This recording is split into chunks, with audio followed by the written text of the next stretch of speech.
And program initiatives at the school. It is a matter of pride and gratitude for me to carry forward the legacy created by my grandmother and continue building her vision. So today we are talking about the leading the future of learning, modern education and community synergy. So synergy means working together to produce better results.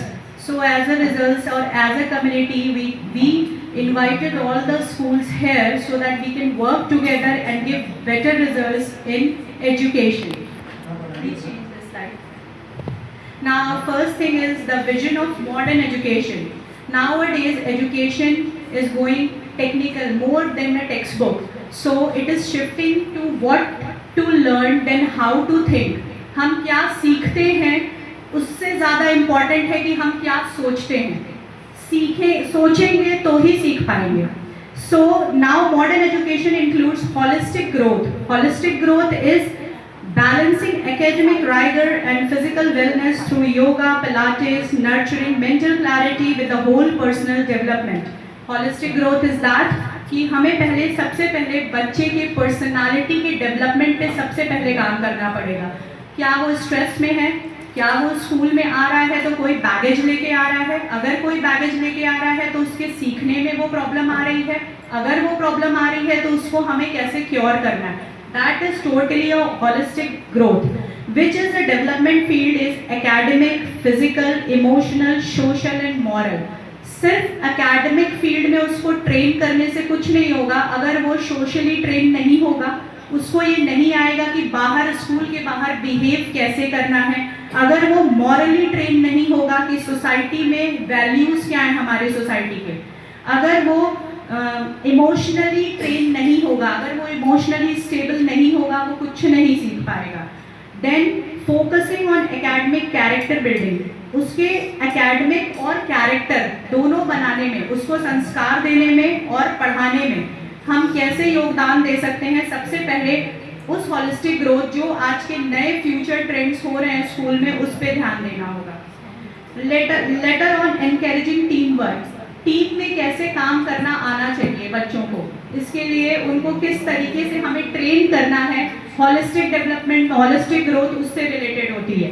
Later on student counselling and balance of emotion. Her school में student counselling सबसे ज़्यादा ज़रूरी है, because आजकल students mobile और social media में इतने ज़्यादा घुस चुके हैं दैट दे थिंक कि वो बहुत पीछे चल रहे हैं और बाकी लोग बहुत आगे चल रहे हैं. तो अगर हम स्टूडेंट काउंसलिंग नहीं करेंगे so they will keep comparing themselves with others. सबसे पहले वो कंपैरिजन हटाना पड़ेगा, इक्वालिटी लानी पड़ेगी कि हर बच्चा हमारे लिए उतना ही इम्पोर्टेंट है. यहाँ से फेवरेटिज्म हटाना पड़ेगा कि they are favourite, they four will go on a stage and rest will not go on a stage. These things will be totally removed from the school. Then more work on personality development, conducted skill development sessions. हर बच्चे के अंदर एक confidence लाना बहुत ज़रूरी है. Confidence आएगा कैसे? When we will give them a huge platform to speak. Now जो स्कूल मेंबर्स यहाँ उपस्थित हैं, how we can give a huge platform to speak. I request कि हम लोग यहाँ debates and quiz competitions organise करेंगे. आप अपने स्कूल के बच्चों को भेजिए डिबेट्स एंड क्विज कॉम्पिटिशन्स में, सो that they also enhance there personality. उनका एक धड़का खुले, उन्हें लगे हम बाहर जाकर के लोगों के बीच में किस तरीके से अपने को प्रेजेंट कर सकते हैं. नेक्स्ट है skill based learning. Now what is skill based learning? That is prioritizing critical thinking, digital literacy, emotional intelligence skill and define success in the modern world. First of all, career readiness. एक clarity after going in class 8 और 9 बच्चे के अंदर एक clarity ज़रूर होनी चाहिए कि वो फ्यूचर में क्या बनना चाहता है. अगर वो नहीं क्लैरिटी होगी, वो अपना स्ट्रीम कायदे से नहीं सेलेक्ट कर पाएगा. If he is not clear कि उसको इंजीनियर बनना है तो वो 11th में जाके कभी साइंस के लिए जाएगा ही नहीं. तो 9th से ही उसको ट्रेन करना पड़ेगा कि आप कौन सा करियर सेलेक्ट करना चाहते हैं. कई बार दोस्ती यारी में बच्चे कहते हैं अच्छा तुम कॉमर्स ले आओ, मैं भी कॉमर्स ले लेता हूँ, बट माइट भी उसको इंजीनियर बनना हो, उसको नहीं लेना हो कॉमर्स. सो हम लोग को 9th से ही काउंसल करना पड़ेगा कि नहीं, तुम्हारी जो स्ट्रीम है, तुम जिसमें अच्छे हो, तुम क्या करना चाहते हो, select that. Next is public speaking and presentation skill. School में, चाहे स्कूल जूनियर हो चाहे सीनियर हो, फ्रॉम क्लास फर्स्ट बच्चों को ट्रेन करना शुरू करना पड़ेगा how to speak in a public. किसी भी टॉपिक पे बस वो बोल पड़े, that is the thinking process. वो स्कूल को ट्रेन करना पड़ेगा कि पब्लिक में कैसे बोलना है। Presentation skills, how to give presentation. Classes हमेशा प्रेजेंटेशन फॉर्म में लेना शुरू करिए so that they can give presentation. Next is art and craft.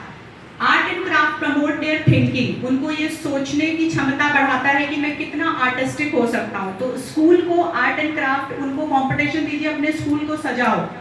अब वो सोचे कि उसको कैसे सजाना है, वो उनकी रिस्पॉन्सिबिलिटी है। यहाँ से उनकी क्रिएटिविटी बाहर आएगी, जिसको कहते हैं स्किल बेस्ड लर्निंग, जो कि मॉडर्न एजुकेशन का एक फॉर्मेट है। And that is very good because ये हर पहले से होता तो आज कई पर्सनालिटीज जो नहीं बोल पाती हैं वो आज भी करते।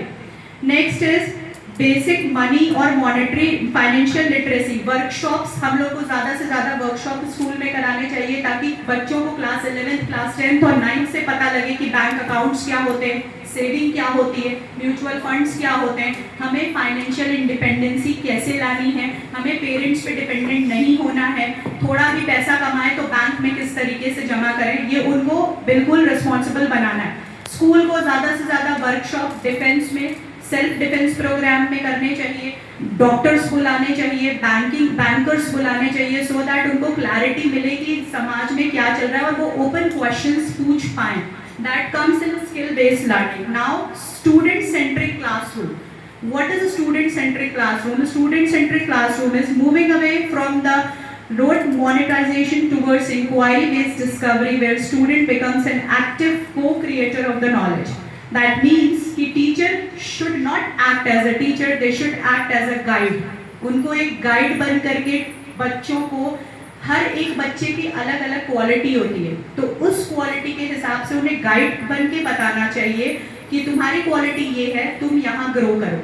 Use real life examples. बच्चों को हमेशा रियल लाइफ एग्जाम्पल्स दे के समझाइए। हिंदी में जो रियल लाइफ एग्जाम्पल्स हैं, मैथ्स में जो बड़े बड़े लोग आए हैं जो रियल लाइफ एग्जाम्पल्स देते हैं। Activity based lesson, Monday to Friday पढ़ाइए, सैटरडे को उसकी एक्टिविटी कराइए।